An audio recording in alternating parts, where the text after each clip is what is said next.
Hello, everybody. Welcome to the Sunday live stream. So as ever, we are joined by my friend, Jerry V. Hall. Jerry, how you doing? I'm doing great. Good to be here, Rob. Hi, everyone. Holy smokes, 2 pistols. That's pretty big. So look, if you're like what Jerry is talking about, there is a great place to follow him over on X, where he does a lot of different things. And today, we're going to talk about a lot of different scenarios. And the big thesis that I keep seeing on all of the social outputs is, Jerry, did we miss it? Did we miss the top on October 6th? And, you know, before we delve into it, what's your sense of the market right now? Do you get that same sense that people are kind of double questioning themselves? Or do you think it's more of like a, nah, not a big deal so far? I think it's really interesting for me. I break down what we call market participants into different groups, right? The folks that like you and I that have been around for a while, it was just another one of these market correction elements brought on by most likely some outside macro force, right? Okay, great. Right. We understand that an outside macro force like the Fed coming out and doing a rate cut will have the opposite effect and bring some liquidity into the market. And so we understand some of these elements. Folks that might be in their first cycle in digital assets may have gotten shook, right? When you hear, just hearing the term, $19 billion got liquidated, that can be jarring. It's like, oh my goodness, that represents 2% of the entire market. Yeah. Just wiped away.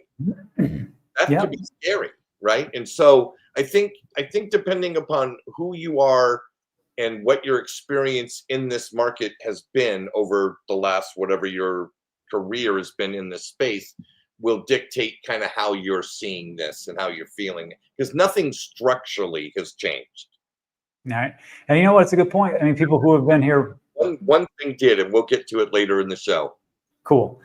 I will say, like, if this is your first cycle or maybe your second cycle, you're like, I don't know what's going on. But I think for the majority of people, they're pretty much doing okay. But that would come down to, did we miss it? And there's this thing floating around. It's quite interesting, actually, just by some Reddit post. And this wasn't from like 2013 or 2012 or some time travel. This is actually from December 12th, 2023, where someone just laid out the basics, where we're going to where we've been. And it talks about the all-time, I guess the all-time low, 2015 to all-time high 2017 was 1,064 days. All-time high 2017 to all-time low, 364 days. All-time low 2018 to all-time high 1,064 days. And then the flip, all-time high to all-time low was 364 days. And then it said, hey, look, this pattern would print this cycle's all-time high on the 6th of October 2025. Can anybody just off the top of their head tell me what they think that that price was as far as October 6th? Wasn't it 125,000 something? Coincidentally enough, it was the top. It was actually, let's see if we can zoom in, October 6th. Yeah, look at that, $126,080. So it's uncanny how these things will resurface. Now, that is not to suspect that there's probably, I don't know, 500,000 other different calls that are out there that people may not be mentioning. But if you take a look at it just as it was laid out, that does look like what it is. So I get these questions, and I ask the question, which is everybody, like, what's your sentiment? What's going on? So I asked that same question, and I said, look, here's a breakdown of also a different way to look at cycles. This was the cycle top to cycle top for Bitcoin. And we had, 3 tops so far. And then we go 2013 to 2017, it was 1,479 days. And that was, I think Bitcoin was around 1,183, something like that. Then it went to December 17, 2017, and it almost hit 20,000. It took almost 1,500 days, 1,479. Then from December 2017 to November 2021, those were great times. It only took 1,424 days. And if it is true that October 6th was the top and we all blew it, that was 1,426 days. So you can see that maybe it was around that time, 1479, 1424, 1426. Jerry, before we go on, what's your thoughts before we get into this? I just don't believe that that's the top. It might be the top for 2025, but I don't believe it's the top of the top. Oh, that's a good 2020. I mean, everything is relative to what confines or parameters you want to put around it. But if I had to speculate, which I'm happy to do, it doesn't cost me anything to speculate. That I don't even believe 126 is the top for 2025. And I'm sure your listeners in the audience here will remind me if I'm wrong come January 1st. But yeah, you know, there's too many other factors involved that scream to the upside, right? Corporate adoption, sovereign nation adoption, the continued expansion of the retail cohort in this industry. So yeah, and the fact that it's a fixed supply asset, that's a major contributing factor. Yeah, major contributor. But you know what? I mean, just to play devil's advocate, and we'll take a look at some data points, which is, you know, I remember in 2021, it was very hard for me to get to the fact that we had topped out, because there was all these price predictions. And we did a nice little video on price predictions. Like to check that out, just do a search, digital asset news, price prediction. They're all wrong. Every single person out there said it was minimum was 150K. And then as we got more into the cycle, it was minimum 100K. So when we got to 67, 69,000, whatever it was, everybody's like, okay, well, that's it. But we still have to keep going because our expectations are as such. So when I say things like that, and then we come back over here, I'm like, maybe I'm wrong. Maybe this is it. But I will tell you, like what Jerry said was poignant and right on the nose, because we have to take a look at the situations that were then and the situations that are now. And let me just back this up and show you what I was talking about. This was a video we did about why this time it's not different. And we take a look at the rate cuts. And I think this is, Jerry talked about this a little bit ago, the macro. And the macro is a little different right now, but we're going into what remains the same, which is rate cuts. This is taking a look at the rate cuts from 2009, the Genesis block of Bitcoin, going into 2013, the first cycle, then in 2017, the all-time high, second cycle, 2021, and so on and so forth. And we can see that Bitcoin has done everything as far as rate cuts, rate raises, and nothing. So in 2013, it hit its all-time high when it was flat. Rates were essentially nothing. And then as time went on into 2017, we were actually raising rates, and it still hit an all-time high. Now, moving into 2021, we kind of bottomed out, especially right before that thing called coronavirus. And then we dropped back down to nothing. And in 2021, we were at nothing as far as like rates, and we hit an all-time high. But then look at this. In 2022, 2023, look at those rates go up exponentially. And of course, in the beginning, we did falter. But as time went on, we still went up. That's even with our rates increasing, because the Fed had to do that, or else there would be way too much inflation, although there's a little bit more inflation now. And now we're getting into rate cuts again, going into 2025, and we're going to see even more. So it's a little bit different. We are cutting rates. Jerry, what's the percentage chance right now of rate cuts in October with Fed? Ooh, I think that's interesting. I did a little, I think I asked ChatGPT, and it was relatively on the high side. Sentiment around the world believes it's much higher than a 50-50. So somewhere in that 68, 70-ish type range, I believe. I'm getting older, so my memory isn't that great. Your memory is fantastic. What are you talking about? It's pretty darn high.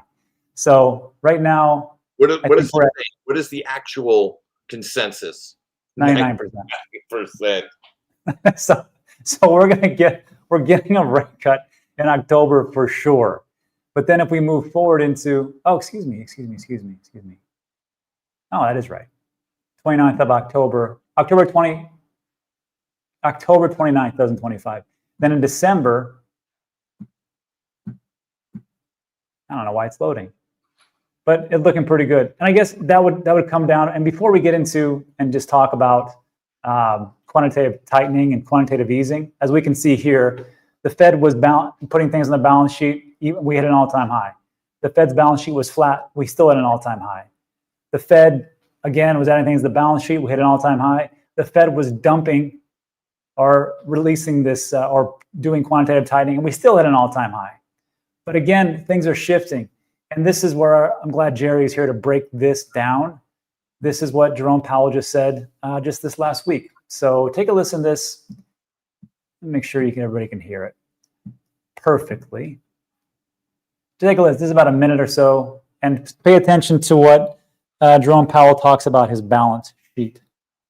Our ample reserves regime has proven highly effective, delivering good control of our policy rate across a wide range of challenging economic conditions, while promoting financial stability and supporting a resilient payment system.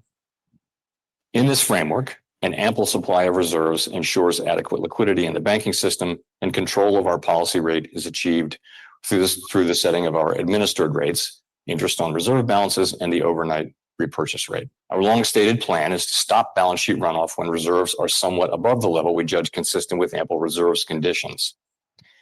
We may approach that point in coming months, and we are closely monitoring a wide range of indicators to inform this decision. Normalizing the size of our balance sheet does not mean going back to the balance sheet we had before the pandemic. In the longer run, the size of our balance sheet is determined by the public's demand for our liabilities rather than by our pandemic-related asset purchases. Non-reserve liabilities currently stand about $1.1 trillion higher than just prior to the pandemic, thus requiring that our securities holdings be equally higher. Okay. Jerry, what's your takeaway? Well, I'll tell you, this is one of the things that when I first came to crypto, a statement like that, listening to him, I would have been, what the hell did he just say? I didn't understand the word of it. And so taking a notepad and a pencil and writing down a bunch of the words that I had no idea what their meanings were, and then going and learning and trying to understand what he was saying. Basically, what he was saying is the Fed is basically managing a balloon, right? A monetary system is the balloon in this analogy, and it expands and it contracts. And so their lever, the control they have over that entity, the balloon, is, do they acquire assets or do they sell assets? And that is what, quote unquote, is the Fed balance sheet. And so when they are acquiring assets, they are putting liquidity out into the world, because when you're Goldman Sachs and you've got these crummy, shitty bonds that nobody will buy, and the Fed says, hey, I'll put those on my balance sheet and give you, quote unquote, pseudo dollars, I'll give you credit for those. Goldman Sachs can go take that money and go do something with it. That is, quote unquote, that creation of money element. When the Fed is saying, hey, we've got all these assets on our balance sheet, and you, the economy, you other banks out there, are flush with cash, we want you to buy some of this garbage back from us. So that's the easing, tightening element. That's the balloon expanding and contracting. And so what he just said right there, as it pertains to what's going on right now, in basic English, he's saying we have adequate assets to manage the debt that we've helped establish, and things are going pretty good right now. No major changes will occur, is basically what he was saying. And so what the market is interpreting him reacting come late October is that just to scooch the economy a little bit with liquidity, they will do a rate cut. But it'll be a small one. It'll be another one of those like 0.25 type of deals. Right? Just enough to kind of show that the Fed is considering more liquidity into the environment, because liquidity into the environment means money can be invested in something. Because there you go. More debt. That is the whole virtuous cycle of debt in that playground. See, this is why I'm glad I have you here, Jerry, because not big into the macro. That's why I'm glad that you're here to explain and break it down for morons like myself. I appreciate that. I think we all do. And really it comes down to this, right? What Jerry just talked about is, are we putting things on the balance sheet or are we taking it off? And as we were going into past 2022, they were offloading or putting things on to their balance sheet and then taking them off. And now it looks like they're going to pause quantitative tightening, which means what happens next?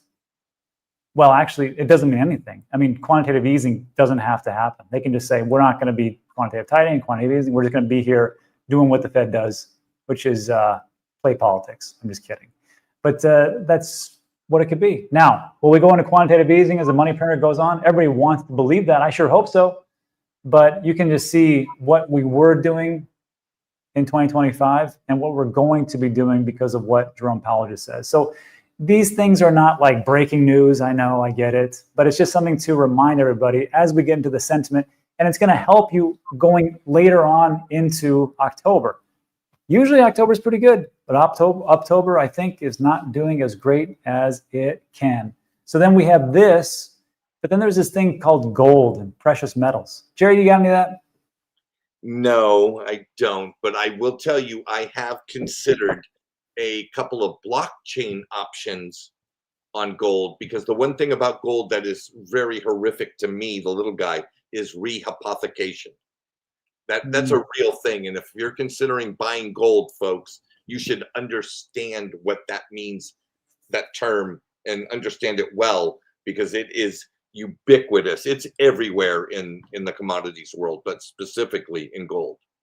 Yeah, rehypothecation. If you ever invest in a Celsius, you know exactly what that word is. So getting into the whole thing with gold, I saw a pretty interesting post which talked about who is acquiring gold. I know we've all seen the videos where people are wrapped around the block waiting for the different shopettes to open up so they can buy their troy ounce of gold or silver. But I didn't know this, and this was the countries that are acquiring gold. And usually when you acquire precious metals such as gold, you're expecting something usually catastrophic to happen. That could be a recession, that could be a macro downturn, that could be something.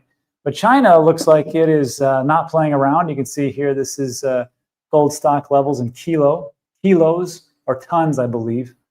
And you can see that that's 40,000, not too bad. Also, we can take a look here. This is India gold reserves. Wow, it's pretty high. And then your next question, what about Russia? Well, Russia and China together are around 4.5. Now, the USA, if this is true, I'm not for sure, has 8.1 tons of gold. So even though Russia and China are catching up, you're going to see that actually it went from 4,500 to 5,000, excuse me. So that could be one of the levels of why we see gold and probably on the lighter end, silver actually going up. But that's what we have. Jerry, thoughts on this one? Again, with BRICS, again, this is a big macro conversation. BRICS, that whole alignment is meant to obfuscate or kind of move away from the dominance of the US dollar, right? And gold, the commodity of gold as a store of value, isn't just a US dollar phenomena. It's every currency has a relationship and direct correlation to gold. So gold in the Costa Rican colony versus gold in the Russian ruble or the Indian rupee or the yuan in China, what have you. There are all these markets that have been, they were established markets and have been there for decades, maybe hundreds of years, depending upon the formation of the country and blah, blah, blah, blah, blah. But yeah, and so those things tell you there is a global sentiment change from the dominance of the US dollar. It's a big sentiment change. I mean, it's enormous. I think it's only going to increase, especially as we move forward. But I mean, it's anybody's guess. So then it really just comes down to, which is okay. So we know what's happening in the background, and we know that there's a lot of things that are going on. So what does that mean for, are we going to sell? Are we going to hold on to? Let's take a look here. Let's just take a look and throw up some crypto risk metrics, see where we're at. So this is like a nice little combination of an aggregate of on-chain metrics, price metrics, and then social. And this will take into account like Powell multiple, MVRBZ, terminal price, fear and greed, all that great stuff. And back in the day, November 2021, this is what it looked like. It was pretty high up there, where everything was above pretty much 0.6. And today, taking away social metrics, so it's sucking. We're close on the on-chain, honestly, at 0.48, but price not really there as far as like the risk levels, logarithmic regression, and so on and so forth. So I have to tell you, my thoughts are this. There's a lot of things to take in and say, well, maybe we did miss the October 6th, although like Jerry talked about with the macro and we just take a look at, there's better things coming on the horizon. And I didn't want to talk about M2 money supply because everybody talks about it, but it's still going up. It means there's more liquidity.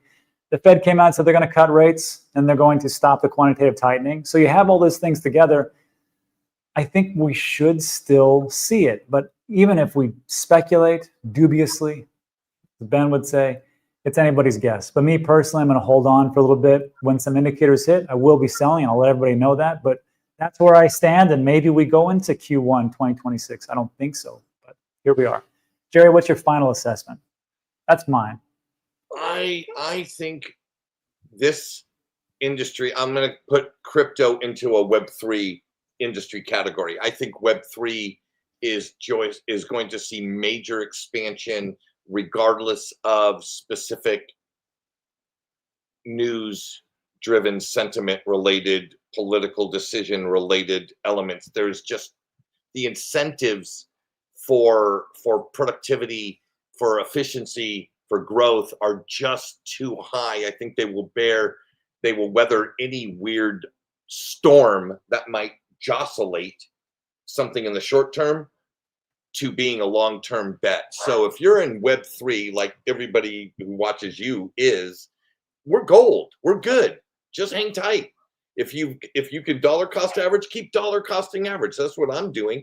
If you can find a deal, like we just had a deal, right? Remember October 6th being the period high, and then within days it's down to 105. That's a deal in my book. You know what I mean? If you know where it's going, then that's a deal. And so I would say that you know, if you're here, you're in the right place. There's no place better. No place. Well, there was, I mean, for the year, it's been someplace better. And that was, I got to tip my hat to the gold bugs. They did a pretty good job. Even Peter Schiff out there. But I mean, if we take a look over a 5-year time horizon, it's not so great. All right, everybody. So I just wanted to bring that to everyone's attention just to say like, hey, I know there's a little bit of shakiness, but I still think things are going pretty well. But that's it for today. So look, like today's video, thumbs up, subscribe, all that great stuff. Now, if you want to stick around and talk with me and Jerry, we'll answer all your questions, and then we'll get out of here and enjoy this beautiful Sunday. All right. What does everybody have? I got a question. Yeah, it's here. So, Rob, I don't catch every one of your shows, so forgive me if you've already covered this. Have you talked about the LibBitcoin Mersenne Twister 32-bit pseudo-random number generator weirdness in some Bitcoin wallets? Oh, yeah. Well, I sent this. Remember, I sent this to you, and it's crazy. Everybody, don't flip out. This is not going to be very positive. I'll tell you that. But we'll take a look at this. This is from Wu Blockchain. One key reported a vulnerability that may have enabled the cracking of about 120,000 Bitcoin private keys. Now, before everybody flips out, it's specific to these wallets. The issue comes from LibBitcoin Explorer. I don't know what the heck that is. 3.x. I guess that's the version number, I'm guessing. Which uses code. Hang on, let's explain what it is. It's a code embedded in that wallet that generates the private key. So it is a foundational element. When you download that wallet and you create a wallet using that wallet's template software, it uses that code to generate the private key, and it is that code that is the vulnerability. Okay, I get you. So then if that's the case, then this generation of how they generate these codes, it uses, like you said, Twister 32 algorithm, small 2 30-second bit speed seed space, making keys predictable. Affected wallets include Trusted Wallet Extension, Trust Wallet Core, and other products using the same libraries. So down here, let's see.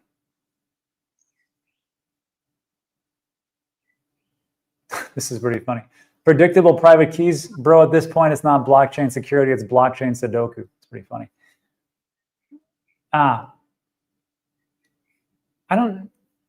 If it's Trust Wallet, it can't be MetaMask unless they use it. Keystone Wallet, real scammer sniffer. That's just somebody putting it out. Oh, and then here's a scam video. Don't scan that. Let's see. Jerry, do me a favor. Throw this through ChatGPT. Okay. And ask it. Issue comes from Libitcoin Explorer. And just ask what created through Libitcoin Explorer 3 and its derivatives are vulnerable, and that these are estimated to be around 120,000 to 220,000 addresses. That sucks. Well, actually, it's not that big of a deal if you take to heart the news, right? Hey, do some investigation. Did any of the private wallets that you created that hold your Bitcoin, did they have this as a foundational key generator? Did that piece of code generate your private keys? If so, simply go get a new wallet that doesn't, which there are many, and just transfer your stuff. Do it today. Don't wait. Yeah, don't wait. Yeah, I think one of the most relevant things that your show does is bring topical, important data to the world as it's happening. This is not something to sleep on, people. If you are holding your Bitcoin or other assets that are related in a wallet like that, find out if you have that vulnerability, and if you do, go get a wallet that doesn't and simply transfer. So what you pay 50 cents in transfer fee today. Okay, and it took a half an hour of your time. Okay, is that worth safeguarding your shit? I think so. Yeah. I got rid of my Trust Wallet this morning. Oh yeah. Well, Trust Wallet. Yeah. You bet I did. Let me see something.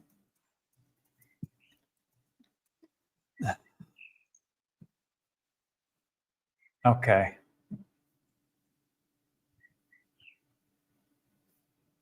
Okay. This made wallets or key generator using 3-point potentially predictable. Affected wallets. The affected scope is mostly command line wallets, do-it-yourself tools, and custom scripts. Oh, not mainstream wallets. However, Libitcoin, not affected is Bitcoin Core, Electrum, Spiral, Wasabi, Blue Wallet, Trezor, Ledger, Cold Card. These are not affected. Samurai, a green wallet. Any wallet that does not use Libitcoin Explorer. And of course, if you want to write a script, well, I'm not doing that. Let's see. All right. Well, it just looks like if most of the mainstream wallets, the more popular ones, you don't have a problem with. If you're one of those people that messes around with code and maybe does your own sampling and tests, then maybe that would be it. But it just goes to show you, like, stuff like this, it freaks me out. It freaks people out. I know people will say, not your keys, not your crypto. I got to tell you, I can totally understand why people get into the ETF. They're just like, you know what, man, I don't want to deal with this. I'm just going to put an ETF. I'll pay my 1%, 1.5%, 2% fee per year and be happy. Right. Think will tell me what to do. I don't want to think. I got 3 kids and 4 jobs. My wife yells at me. I just want to just relax. Just do that like that. I can see it. Not your code, not your keys. All right. Not your code, not your keys. When you sent me that thing, the first thing that came to my mind was that Capital One slogan, "What's in your wallet?" Yeah. What's in your wallet? Some kind of hack, apparently. What code Yeah. is in your wallet? What code is in your wallet? I don't know, some Nibit 3.7 nerdy stuff. I have no idea. Abdul says, is Ledger wallet affected? From what we just read, no. So you're okay. P. Kelly says, this news like this, why you have to listen to the news every day? It is. Like, as time goes on and everybody's calling you lucky when Bitcoin goes to whatever, and then your Ethereum goes to whatever, and then Fartcoin goes to whatever, then, and people are like, oh, you're so lucky. It seems so easy. All you do is buy and hold. You're like, oh yeah, it was super simple. As I was getting ulcers from all the stress that I had to go through. It's not simple. So whoever's still here, I tip my hat to you. It's not a set it and forget it kind of place. Now, you can, but you're subject to all the risk factors. Yeah. Yeah. And there's plenty of those. Okay. Let's see. What else we got, Jerry? We have incredible weather in Costa Rica. Nice. Yeah. Like, how nice is it today? So I'm looking at this beautiful mountain range and seeing the breeze. I can hear the birds. It's about 68 degrees. There's about a 3 to 5 mile an hour breeze flowing through. It's just phenomenal. And I love the way I've got this new place configured because I'm looking right out this 6-foot window. You know, Nice. it's a big window. That's a big window. That's a big window. I'm loving it. See, this is what crypto is supposed to be. We're not the slave to crypto. This is freedom, and this is what it gives you, right? So, really, if that sounds good to you, yeah, it does. If this sounds good to you, remember, take those profits so you can have that freedom. Okay, Jerry, I don't know if you I've watched 3 things on this, and I still can't get it right. Thoughts on the Treasury. Okay. U.S. Treasury repricing gold to today's prices to buy Bitcoin to reset the dollar. I've watched 3 videos on it, and one video was super easy. Right now, Bitcoin's being priced at I think today gold is worth around 4,200, 4,100. But when it was priced before, when it was taken over by the Treasury, it was back in the 70s, and they're pricing $46 a troy ounce or something like that. Yeah, I thought it was 41.99, but okay. I could be wrong. My take on it, the one very logical element that pertained to this issue was brought up by Senator Lubbis, who talked about the government's holding of what they called gold certificates that were all being held and priced at the 41.99 per ounce dollar, taking those certificates, getting them repriced to the current price of gold, selling those gold certificates and acquiring Bitcoin with them. It was her approach of presenting an acquisition strategy to the U.S. government without the government using tax receipts to acquire Bitcoin. So a way for the government to acquire a shit ton of Bitcoin without actually spending taxpayer dollars on it. And I thought that made a lot of sense. Yeah, but it's an accounting trick, but I know there's a reason why they don't do it. There's something with some type of model of how it's assessed back from then. If we reevaluate gold, again, I've watched 3 times. I just cannot. The one argument that is that the actual gold that the certificates is based on doesn't exist. It's not in Fort Knox. It's not there. Therefore, it'd be like saying, okay, you got a mortgage on your property, and at the time of the mortgage, it was valued at this, and now all of a sudden, we have information the property is not worth that much anymore because of the toxic waste dump we found underneath it. Right? And you don't want to go get a new mortgage because now it'll be repriced at what's real. And we don't want to lift the hood on that. You know what I mean? That kind of thing. Exactly. Jennifer Moffat says, why is everyone arguing over profit taking? I think it comes down to this sometimes, and I fall victim to this too. I just assume everybody's like me, right? And they take profits because they want to roll it into real estate, which is not remotely correct. And I think that we have to remember all the different goals out there. Like Jerry's goal is to buy off and sell some of his crypto and roll it into some Airbnbs right there on his beautiful waterfall. And then there's probably 10 other things he wants to do. And then some other people are like, I just want this Bitcoin or my altcoins to go up so I can leave it to my kids or grandkids. And some people are like, I just want to be able to use this so I can pay the rent because I am having a big hard time. And some people are just like, I can't take any gains because first of all, I have no gains. And second of all, even the small ones that I do, I have to pay long-term capital gains, or short-term capital gains because it's been a year or less, and I want to do that. So I think we all have to remember that if you have taken gains and it's worked for you, great. I know people back in 2021 who are saying they wish they would not have taken those gains because they said that it will be worth more now. So, and that of course they're talking about Bitcoin, and they never bought in the bear market. So it's just everybody's different. That's all it is. All right, Jerry, anything to add to that one? I just hit my one limited. I've been on multiple sides of that statement at various different points of my career. I remember in 2019, it was December. It was my birthday's December 3rd. For those of you that are keeping track, Right. And I bought myself a Bitcoin for $3,540 or something like that. Mm-hmm. And I remember in the run-up of 2020, I sold a portion of that to acquire some of these other assets that I thought was going to happen. And although I did profit from that, I did profit from that. That Bitcoin that I purchased for $33,500, we'll call it, would be worth $107,000 today. Wow. I mean, so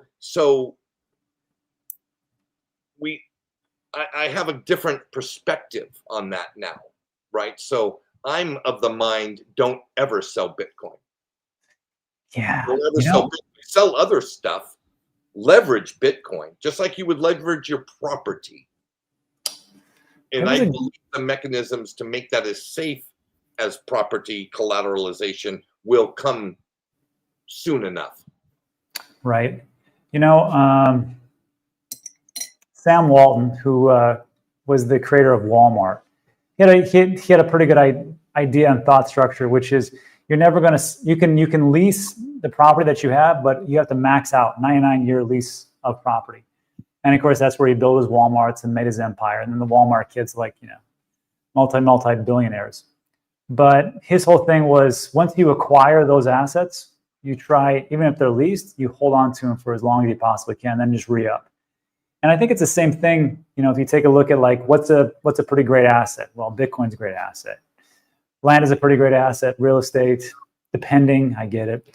And then of course, precious metals are proving that they are, again, an asset that appreciates fairly rapidly now. So on all these things, I can see exactly what Jerry's talking about. How about this one? Case in point in the classical market structure, right? What accrues all the value to McDonald's shareholders? The fries? No, not the fact that every year they sell more fries than the year before. Not every year that they sell more milkshakes and more burgers, and they sell more of everything year over year. That is not the value accrual. It's just the land value. The land that all those restaurants are sitting on are owned by McDonald's. This is true. That is the value accretion method. And so if you were going to buy a stock in McDonald's, you're doing so based on the understanding that it is the real estate that's going to drive the valuation of the company, not the cash flow from burgers that they sell. Yeah. I remember that was Ray Kroc had a pretty good idea, right? Just buy up these properties, build his McDonald's, franchise it, and then just make a boatload of money. Good enough. Hey, look at this one, Jer. Have you heard about this? Did you hear about the guy who lost $3 million in XRP? please warn people that if you set up an LEPAL cold wallet on another device, it becomes a hot wallet. I don't know what this story is, but it sounds dreadful. I think, again, this is not a set it and forget it. This isn't like going to a Schwab brokerage and saying, can you acquire some McDonald's stock and Tesla for me, right? We have to educate ourselves on what we're doing, how we're doing it, how it works. There are resources out there. We've got AI available. We got digital asset news on both YouTube and Twitter, constantly informing us about things. This is something you need to educate yourself on. And there's no reason for anybody not to, because you can learn at your own pace, right? You can cram 23 hours a day, or take it 20 minutes a day, or 5 minutes a week. The point is, learning is the key. Yeah. Is the key exactly right? Hey, look at this one. Tom, you have to elaborate this one. John Bollinger, creator of the Bollinger Bands, makes barely one crypto call per year. So I'm sure when he talks, people listen. And he hasn't made one for ETH in 3 years until yesterday. And each call he makes goes on to mark generational bottoms. He just told us that He just told us that Solana. Why is it going on? What happened? What's going on? Oh, okay. There you go. He just told us that Solana and Ethereum have bottomed. If they just bottomed yesterday, that's pretty bullish. Tom, if you could elaborate on that, I'll pick up the comment when you post it. What do you think? I think that there is a tremendous amount of validity in charting when you have a gazillion data points in your library to draw upon, to chart from. Crypto is this ever evolving market. So taking data from 2 years ago and applying it today, it's a completely different market today than it was 2 years ago. And I don't know how much charting technology takes into account the extremely aggressive evolution of the market that it's charting. Yes. Yeah, there you go. Hey, look at this. Speaking of which, Bollinger. You're so back. We're so back. But look at that. That is pretty funny. Hey, Ethereum had a nice little 24-hour run, went from $3,800 to 4,000, and then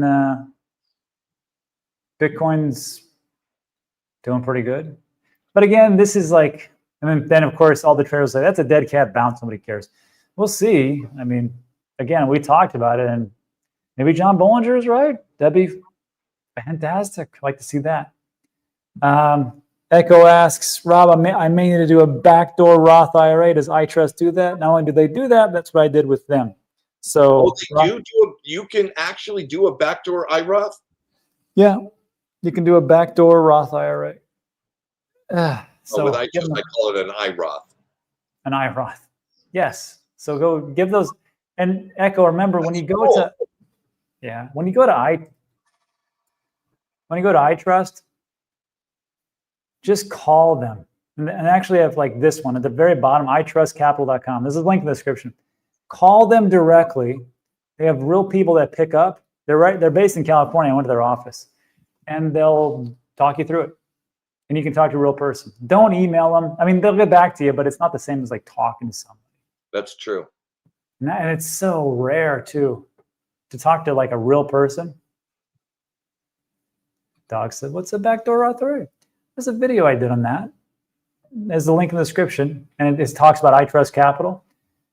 And essentially, it is offloading a lot of the valuation, or taking the valuation of a lot of different things that you have, and being able to put that into your Roth IRA in a specific way. And it's not bad idea to do. And you can, instead of doing the 7,000 to 8,000, depending on your age, you can put a lot more into your Roth IRA.